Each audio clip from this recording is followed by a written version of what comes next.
On Thursday, White House spokesperson Josh Earnest criticized Wednesday's shelling of a United Nations school in Gaza, acknowledging there was little doubt the shells came from Israel. The shelling of a UN facility that is housing innocent civilians who are fleeing violence is totally unacceptable and totally indefensible. And it is clear that we need our allies in Israel to do more to live up to the high standards that they have set for themselves. The attack killed at least 20 people, many of them children, who were sleeping. Just hours later, the Pentagon confirmed it was resupplying Israel with ammunition. The United States has come under increasing pressure from the international community to curb its military support for Israel. Amnesty International has called on the Obama administration to halt its arms deliveries. UN High Commissioner for Human Rights Navi Pillay criticized the U.S. role.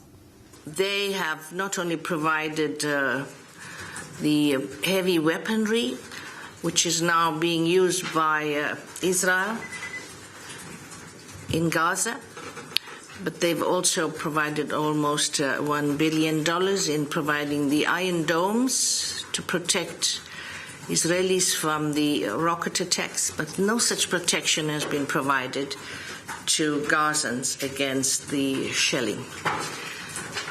So I am reminding the United States that it's a party to the international humanitarian law and human rights law. In Latin America, 5 countries, Brazil, Chile, Ecuador, Peru, and El Salvador, have all recalled their ambassadors to Israel in protest of the offensive in Gaza. The presidents of Uruguay, Brazil, Argentina, and Venezuela have issued a joint statement calling for Israel to end its, quote, disproportionate use of force. Bolivia has changed its policies to require Israelis entering the country to obtain a visa, and Bolivian President Evo Morales called Israel a, quote, terrorist state. Protests against Israel's assault have erupted across Latin America and around the world. We'll go to Gaza City after headlines. Over 40 Palestinians have been killed in the Gaza city of Rafah following the collapse of a U.S. and UN-backed ceasefire. Israeli tanks reportedly opened fire in Rafah just hours after the 72-hour ceasefire began. Israel is claiming Hamas first broke the truce by firing rockets from southern Gaza. Meanwhile, the Israeli military has launched a major effort to locate a soldier captured near Rafah. The IDF says the soldier was captured when Israeli forces trying to destroy a tunnel were attacked by militants, including a suicide bomber. A senior Hamas leader says the soldier was captured before the ceasefire began. Talks have been scheduled to be held this weekend in Cairo. Even before today's outbreak of violence, the U.S. and Israel said they would refuse to negotiate directly with Hamas. The Palestinian death toll has now reached at least 1,460, mostly civilian, surpassing the number of Palestinians killed during Operation Cast Lead nearly 6 years ago. 64 Israeli soldiers have been killed, in addition to 3 civilians. We go now to Gaza City, where we're joined by Raji Sourani. He's the director of the Palestinian Center for Human Rights in Gaza, serves on the executive board of the International Federation for Human Rights, a past winner of the Right Livelihood Award and the Robert F. Kennedy Human Rights Award. Welcome back to Democracy Now!, Raji. Can you talk about this latest news? The ceasefire is over. That was supposed to be 72 hours, and an Israeli soldier has been captured. 40, at least we understand, Palestinians have been killed in Rafah.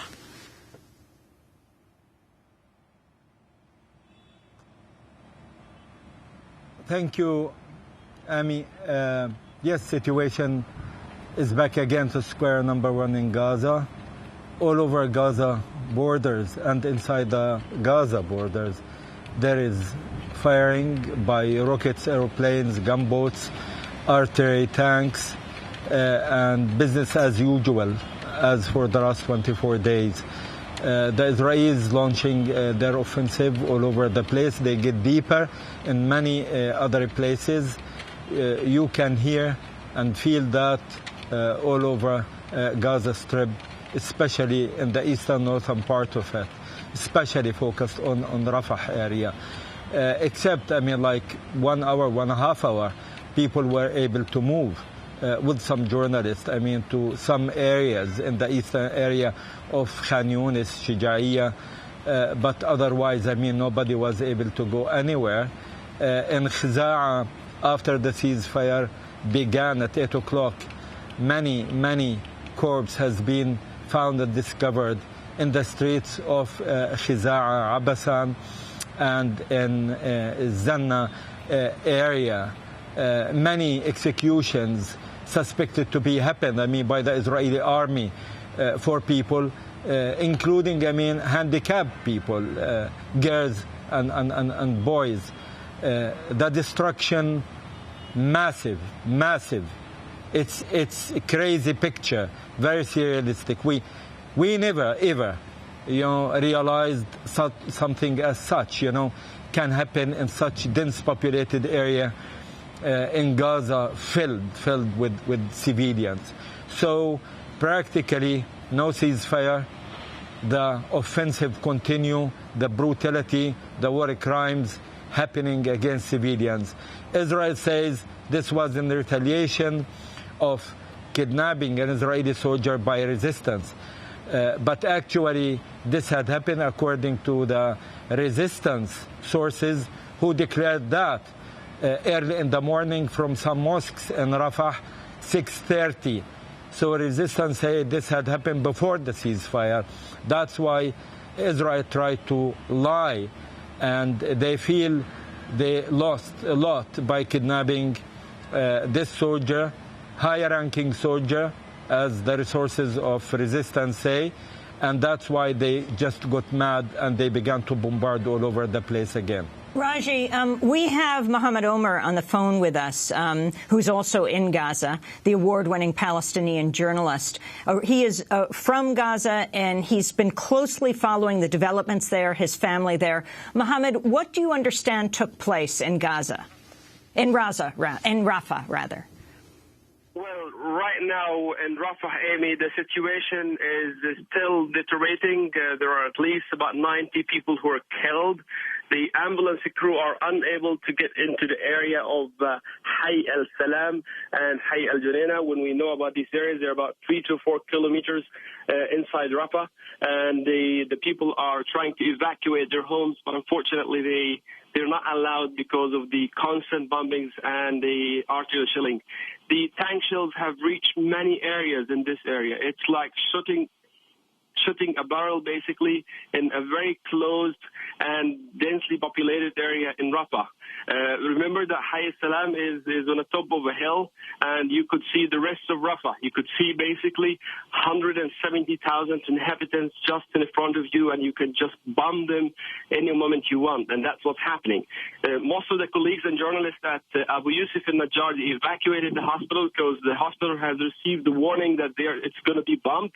So Abu Yusuf Najjar is the only hospital in the southern part of the Gaza Strip in Rafah, and now there is another private hospital which is supposed to be for giving birth, and it's the only one which is receiving people and victims, and it's still ill-equipped with all necessary equipment. The situation in Rafah as well, there is a lack of communications. Even the colleagues and journalists who are in Rafah, they could not make phone calls with one another because the network is down and the electricity has been down in the last 2 to 3 hours. And explain the significance of this area of Rafah on the border with Egypt. This area is very close to its border with Egypt, and there is the Rafah crossing, and I'm just getting some new appeals from 71 internationals who are stuck right now. They are on the Egyptian gate. The Egyptians are not allowing them into the Egyptian side, and the Palestinian side, they have evacuated the Rafah crossing. The Rafah crossing is under constant bombings. Among them, there are Germans, there are Norwegians, there are Americans, and there are Egyptians of Palestinian origin. They are trying to escape the Gaza Strip, but they cannot. The Egyptian authorities are saying that they are not going to allow them to get outside of the Gaza Strip until there is an approval from Cairo. A number of embassies they're trying to call for the Egyptian government in order to allow their nationals to escape the constant bombing which they are subjected under. Rafah crossing, of course, is one of the main areas well known as the only entrance and exit for passengers traveling. It has been mostly closed in the last few years, particularly under the administration of Sisi and Mubarak, of course. And also there is the Kerem Shalom is about 2 to 3 kilometers away from Rafah crossing, which is the only commercial crossing which is supposed to get commercial activities into the Gaza Strip. Now, the timing of this is important. This happened just before the ceasefire kicks in, and that's very important to keep note of that, because it happened just at 6:30. This operation was ended even the capturing of soldiers by the resistance, and namely Hamas here, the Qassam brigades. So I would say that Israel is trying to sabotage all the international efforts for a ceasefire in the next 72 hours, and that is the attempt here. I would expect the situation is even to deteriorate more, because we are seeing right now the Israeli artillery shelling are just getting closer and closer. And there are also a number of soldiers who are taking positions in different buildings and trying to use the snipers to shoot at people. Mohammed, there were reports of bodies lying in the streets of Rafah. Have ambulances been able to reach the wounded? No, ambulances, they are not being able to reach the wounded, because the Abu Yusuf al-Najjar hospital has been targeted, and ambulance crew have been targeted, and the areas that are under a constant attack is right now actually behind the Israeli bulldozers and tanks, which means these areas is off limits. You cannot get into these areas at all, and there is no possibility for you as an ambulance crew to get inside this area. So there are tens of people who are thrown in the streets, bleeding. Some of them who are still alive, others who are dead, torn into small pieces of heads and the chest and legs of human beings. And remember that those people who were injured, just remember, they are Bedouin families who were going back to their homes in the early morning hours when they heard that the ceasefire is going to start. So they wanted to go and check on their homes, but then they were caught in fire by the Israeli military on the border with the Gaza Strip. Ambulance crew are still appealing to the International Cross, and the same thing also the 71 internationals who are inside the Rafah crossing. They are appealing to the International Cross to evacuate them, either to get them to the Egyptian side or to the Palestinian side safely. But even the Red Cross is unable to do this, to their job. There is a growing anger among the population on Red Cross, because they believe that Red Cross is unable to supply people with much help and to bring people in and out. Whenever we contact the Red Cross, the message we get is that the Israelis have refused our request for coordination, even for ambulance crew.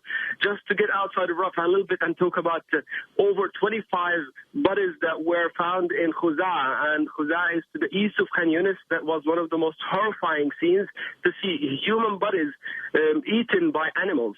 Human bodies eaten by animals just in Khan Yunis, and this is one of the worst humiliation that can happen for a dead body, that the human bodies are eaten by animals inside Gaza, and they are just taken outside to the Gaza European Hospital and to Nasser Hospital.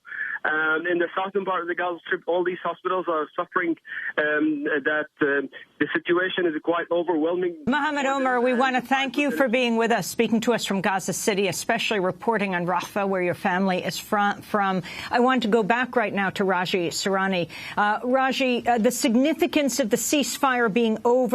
You just heard Mohammed Omar talking about the warning to the hospital that it's about to be attacked in Rafah, the Abu Yusuf hospital. You're a human rights lawyer.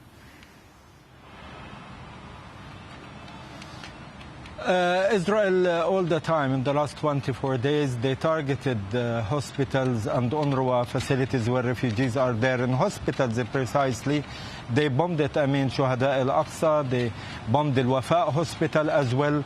As a result of these bombings, there was killings, injuries. Even operation theaters has been hit directly, these hospitals. So that's not, unique or special. They are in a very deliberate, intentional way targeting even the hospitals, and they kill people, inside it, around it. No safe haven in Gaza. No holy thing in Gaza. Everything is obscene. Israel practicing, in very simple words, rule of jungle against civilians, against hospitals, against schools of UNRWA, against electricity station. What are in the eye of the storm in Gaza? Civilians and civilian targets. Obviously, it's very clear. Whenever the resistance hit the army and they have losses, they revenge deliberately by bombarding, killing civilians. This is, very basic, fundamental conclusion. Any who is living in Gaza can feel it, can see it, and watch it every hour, every day. And Rafah, all this bombing for people of Rafah happened immediately after the resistance engaged and they kidnapped one of the Israeli officers there. They can target, and they have the right to target resistance group. We are not in defense of resistance group. They are for that, and they can defend themselves. Why we are here as a human rights organizations? To defend civilians at the time of war, not peace. And civilians, once and again, are the target of the most strongest Fifth Army on earth, with all high tech they are using. This is a shame. Shame for army and the state do such policy and such a practice. It's shame for states who license and give them the license to kill by giving them political approval, endorsement for doing what they are doing in this part of the world. All what we are asking, seeking protection for civilians at the time of war. That's why international law, international humanitarian law is there to protect civilians at the time of war. There is no holy blood and unholy blood, no holy suffering, unholy suffering. Every human blood is suffering, including the Palestinian blood and suffering. This is a great shame. These war crimes happening, and it's broadcasted at the real time to the whole world. This should stop. Raji, how does this assault compare to previous Israeli attacks on Gaza? I'm 60. I lived all my entire life in this part of the world, and I'm working in this field for the last 40 years. I attended the last two wars in 2008, 2009, in 2012. I can assure you one thing. Yes, war crime happened, and entire families has been razed, Samuni, Daya, and others. Houses were destroyed, civilian targets were targeted, and we documented that.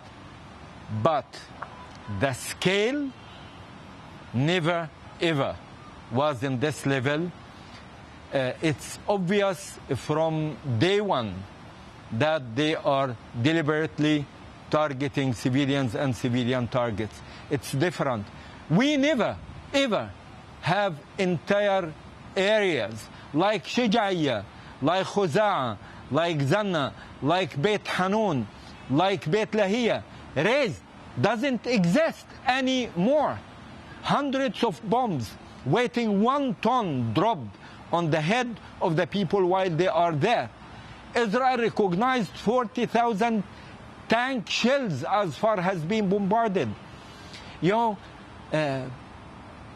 Gunboats, aeroplanes, Apache, F-16s, artillery, tanks, bombing all over the place. No safe haven in Gaza, no safe place wherever you go. And that's why this is very special and this is very unique. What we are doing as a human rights activists and organizations, we are counting corpses, bodies, injuries. Not all of them, because we even cannot reach entire areas where there is hundreds of bodies are under rubble, or, you know, closed area for the Israeli army. We cannot access to it. And the ICRC totally almost paralyzed. They have no access there. They cannot protect any civilians, and that's due to the restrictions of the Israeli army. So I'm really worried, and I'm warning. Israel began with tens of people being killed. Now we are talking about hundreds of people are killed. Now we are talking in 2 hours, 90 people has been killed. We didn't count everybody there, and many others, I mean, still in Rafah area. We didn't manage to bring everybody, I mean, to the hospital through ICRC or Red Crescent or ambulances. And we have hundreds of injuries. The bombing, many think it is in Rafah area. Rafah, one of the areas where the bombing is happening right now. But eastern Gaza, just in front of me, I mean, the bombing right now in this minute happened and then to stop for the last 4 or 5 hours. Northern area, the same thing happened. Middle area and Khan Yunis area, very severe firing, I mean, happening there. And now this is getting much more and more deeper to the populated area. That's the dilemma. That's the problem. What should, Raji, the civilians. What should Americans understand about the conflict? You've traveled the world. Most recently, the U.S. Senate unanimously supported Israel in its conflict with Hamas, and the U.S. is resupplying ammunition to Israel as it runs low in this attack.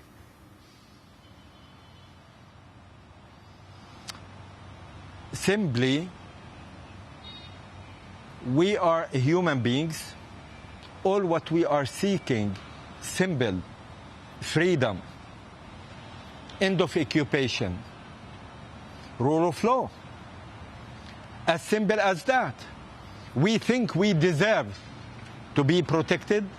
We deserve to be treated as a human being. We deserve to have an end for this Israeli criminal siege imposed on us for the last 8 years. We think an end for this Israeli criminal, illegal occupation should have an end. We have the right to engage with life positively, to be created. Too much blood, too much suffering. If people feel they have only the rule of jungle, Israel doing that, and the West supporting these war crimes and crimes against humanity in deliberate way, as the High Commissioner of UNRWA stated yesterday in a clear-cut way, then I think, you know, if people hate the West, US, UK, France, Germany, who support this inhuman, barbaric offensive against the civilians, then I think it's shame for any state who support that. This should have an end. And Raji Sourani, for Israel, for Israel, see, witness what's going on. For Israel saying it's Hamas that broke the ceasefire, and it's Hamas that is firing rockets and threatening their civilians in Israel? We are not occupying Israel. We are not killing the Israelis. All what we want simple. In the occupation. Leave Palestinians, I mean, be free. After 20 years of Oslo Accords, what we have? De facto apartheid system in the West Bank, ethnic cleansing in Jerusalem and Judaization, and in Gaza, a state of social, economical suffocation and war crimes taking place every day for the last 25 years. Israel should have an end for its criminal belligerent, illegal occupation and practice against Palestinian civilians. Till then, we are entitled to protection as Palestinian civilians in the time of war. Raji Sourani, I want to thank you for being with us. Award-winning human rights lawyer, director of the Palestinian Center for Human Rights in Gaza, won the Right Livelihood Award and the Robert F. Kennedy Human Rights Award as well. This is Democracy Now!, democracynow.org, the War and Peace Report. We'll continue on the issue of the Gaza conflict in a moment.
This is Democracy Now!, democracynow.org, the War and Peace Report. For those who listen on the radio, we were just showing the images of well-known artists, activists, leaders holding up the names of the dead in the Gaza conflict. I'm Amy Goodman with Aaron Maté.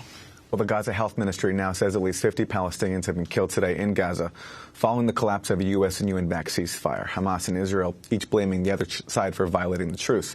Israel has launched a major operation to rescue a soldier captured earlier today.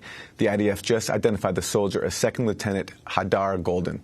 Hamas says the soldier was captured before the ceasefire began. For more on Gaza, we're joined by Yusuf Munayir. He's executive director of the Jerusalem Fund and its educational program, the Palestine Center. Yusuf, your response to the end of the ceasefire, really just moments after it began, and the significance of what's taking place right now in Rafah, and this number of more than, well, it might be at this point 1,500. It might be more than the number of total dead. Is more than 1,450, maybe more than 1,500. Well, it's, of course, tragic, Amy, and horrifying what is going on right now. And I think what we've seen this morning really kind of is a microcosm of what we've seen throughout this entire operation. Let us, just for the sake of argument, accept the notion that the Israelis have legitimate strategic and military aims here, just for the sake of argument. I don't think that's the case. But if they do, they still have an obligation here to protect the civilian population. What they're trying to do militarily is essentially take out a small group of militants, perhaps maybe at greatest number, 10,000 or so, among a population of 1.8 million Palestinians. And there is mostly civilian targets throughout all of the Gaza Strip. What is required here, if we were to think about this in medical terms, is surgery with a scalpel. Instead, they're going about this surgery with a jackhammer. And I think that any doctor that would be doing a surgery with a jackhammer would not only be immediately losing their license, but would be thrown in prison as well. Unfortunately, what we saw yesterday and the day before, the response from Washington, was to continue to open up arms caches to supply the Israelis with some of the same artillery that was responsible for targeting a UN school and killing 17 civilians as they slept. So this is really criminal. What we're seeing here is absolutely criminal. Even if we were to accept the notion that their military aims are justified, the way that this is being carried out is a violation of the laws of war, and we've seen it time and time again on the ground. This morning's example is a perfect one. There was clearly an operation at some point this morning in Rafah where the Israelis lost some soldiers, and in response, they've undertaken this horrific bombardment in the Rafah area, which has left scores of Palestinians dead. These kind of measures are simply unjustifiable, and it is long past time for the international community not just to step in with a discussion about temporary ceasefires, but to rein the Israelis in by demanding an end to these attacks on a civilian population. Yusuf, if the ceasefire talks go ahead, what are you expecting to happen? Benjamin Netanyahu is going in with something like 87% support amongst Israeli Jews. 95% of Israeli Jews say that the operation is just. So from his own people, he isn't facing much pressure to back down. Right, and I think there are reasons for that. In the lead up to this, the Israeli public was ginned up by leaders who were told, first and foremost, that Hamas as an organization was responsible for the disappearance of 3 Israeli teens who we subsequently found out were murdered. That turned out to be not true, and of course the Israelis not only accused Hamas, but they punished Hamas and all of Palestinian society through a massive collective punishment campaign. So the Israeli public has been primed to believe that not only is Hamas guilty, but that all Palestinians are guilty and therefore deserving of what is to befall them at the face of this brutal military campaign. I think once you get to ceasefire talks, there have to be serious conversations about how you address the legitimate grievances of Palestinians on the ground. We cannot go back to a status quo where a ceasefire ends rocket fire from the Gaza Strip, but does not end the system of violence that is the siege. The siege in the Gaza Strip is enforced through the regular use of Israeli fire on Palestinian civilians, on fishermen, and on farmers inside the Gaza Strip through extrajudicial assassinations. You cannot call it a ceasefire while that system of violence still exists. So if we're going to have serious conversations about a ceasefire, and I think there should be and should have been quite a long time ago, there needs to be a conversation about that in particular, and there needs to be a conversation about how you hold the Israelis accountable for ceasefire violations. It's very important that any agreement takes into account the dramatic imbalance of power between a very strong militarized state in the Israelis and a non-state actor and stateless people in the Palestinians. If the Palestinians commit a ceasefire violation, the Israelis are able to hold them accountable on their own. But if the Israelis commit a ceasefire violation, as they have done repeatedly after the beginning of the 2012 ceasefire agreement, how are the Palestinians able to hold them accountable? They are not. So with one Israeli ceasefire violation after the other, Palestinians are simply provoked to using the only methods that they have available to them to respond. That is a formula for a breakdown of a ceasefire time and time again.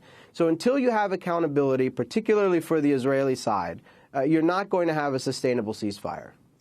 What would the elements of a lasting ceasefire, a truce, look like? What are the Palestinians demanding? And would you separate the Palestinians from Hamas, from the PA? Who has the power, even inside Gaza and outside? The leadership, for example, in places like Doha and Qatar, and the leadership right now on the ground. Well, Amy, this is a very important question. I'm glad you brought it up. There has been, in the discussion about this, a lot of sort of misleading information characterized by this dichotomy between Israel and Hamas.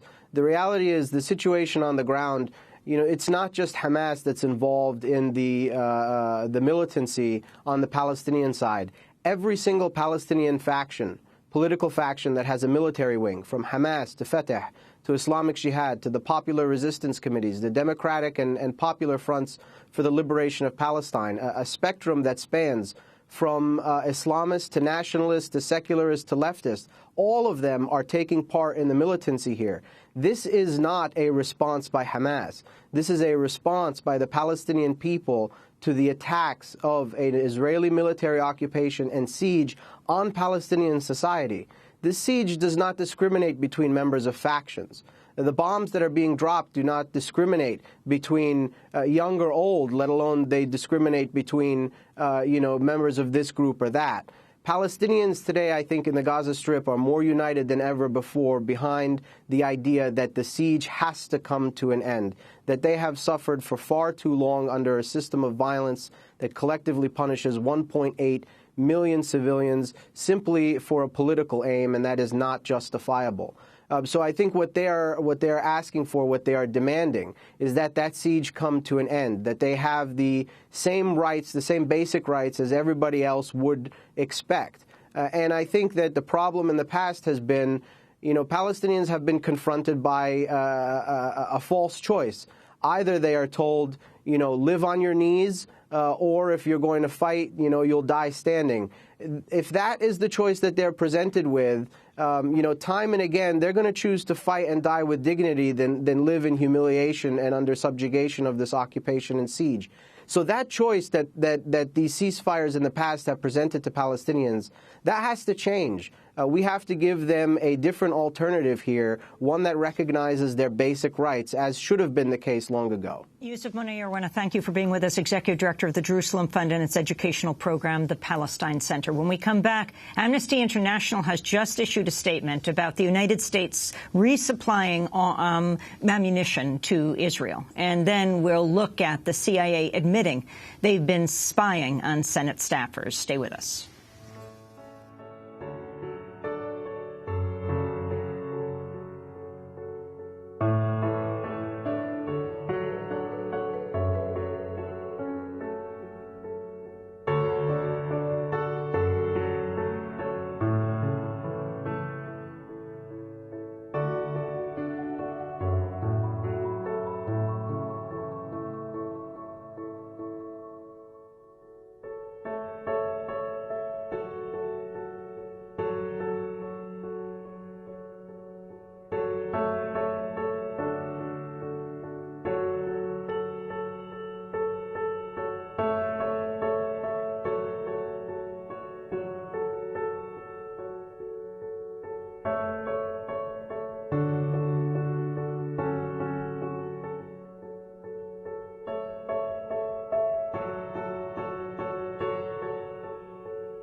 This is Democracy Now!, democracynow.org, the War and Peace Report. I'm Amy Goodman with Aaron Mate. We've been showing the photos of celebrities, of artists, of writers in a project called Freedom for Palestine. People like Gloria Steinem and hip-hop legend Chuck D and playwright Wally Shawn, as well as the Pulitzer Prize-winning playwright Tony Kushner, Eve Ensler, and others, Jonathan Demme, holding the names of the dead in the Palestine conflict.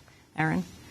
As we turn now to our next segment, on the same day Israeli forces killed 20 Palestinians at a UN school this week, the U.S. confirmed it provided Israel with fresh supplies of munitions, including mortar rounds for tanks and ammo for grenade launchers. Now, one of the nation's leading human rights organizations is calling on the U.S. to stop arms transfers to Israel amid what it called, quote, growing evidence of war crimes in Gaza. On Thursday, Amnesty International said the U.S. government must immediately end its ongoing deliveries of large quantities of arms to Israel, saying they are providing the tools to commit further and serious violations of international law.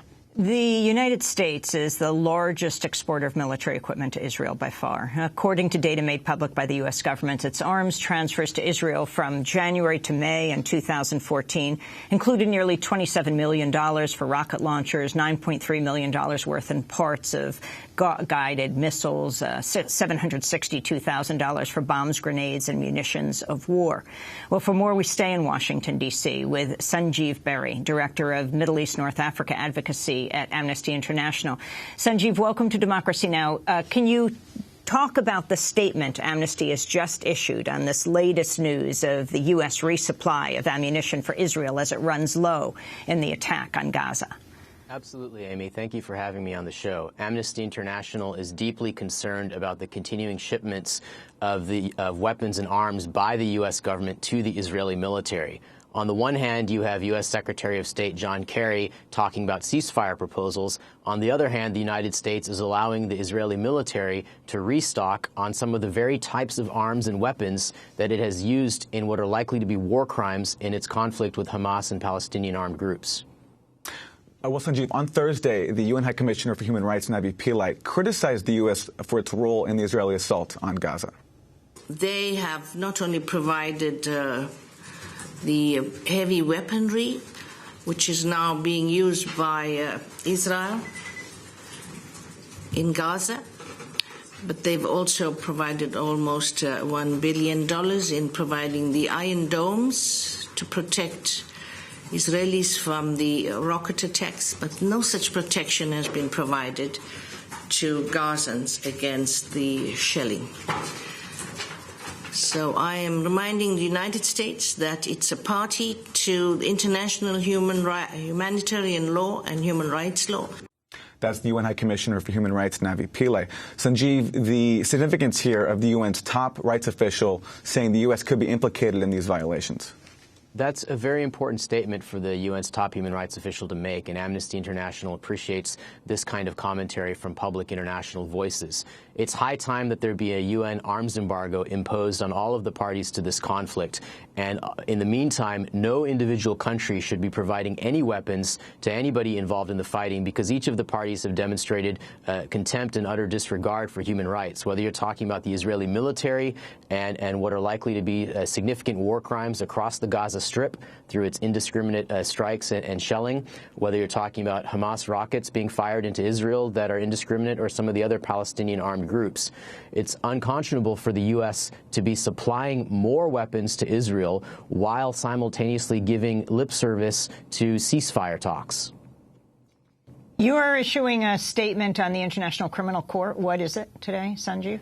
We are calling for the International Criminal Court to make a determination and to begin investigations into these potential human rights violations and abuses. It's time for the ICC, the International Criminal Court, to weigh in on this matter and to bring to bear its prosecutorial and investigative abilities to, bring about international jurisdiction. We also want the UN Security Council to make a formal determination to pass a binding resolution that does a number of things, one of which is to refer this matter to the International Criminal Court so that it can begin investigating and potentially prosecuting. And finally, your response to Israel saying it's fighting terrorists, it needs to be rearmed to continue to do that? Israel has repeatedly demonstrated over and over again that it's not going to hold any of its soldiers accountable when they are involved in human rights violations. It's also demonstrated over and over again that it's going to use weapons that it receives in human rights violations, both with regards to Gaza as well as the occupied Palestinian territories, including the West Bank. So, for example, in the last 3 years leading up to the time prior to the current conflict in Gaza, Amnesty International documented some 8,000 incidences, according to UN data, in which Israeli soldiers had injured Palestinian civilians and others in the West Bank, everything from bullets to other things like tear gas and other kinds of ammunition. So we're talking about a human rights crisis here that didn't just start a few weeks ago, but has been going on for years. Sanjeev Berry, I want to thank you for being with us, Director of Middle East North Africa Advocacy at Amnesty International USA.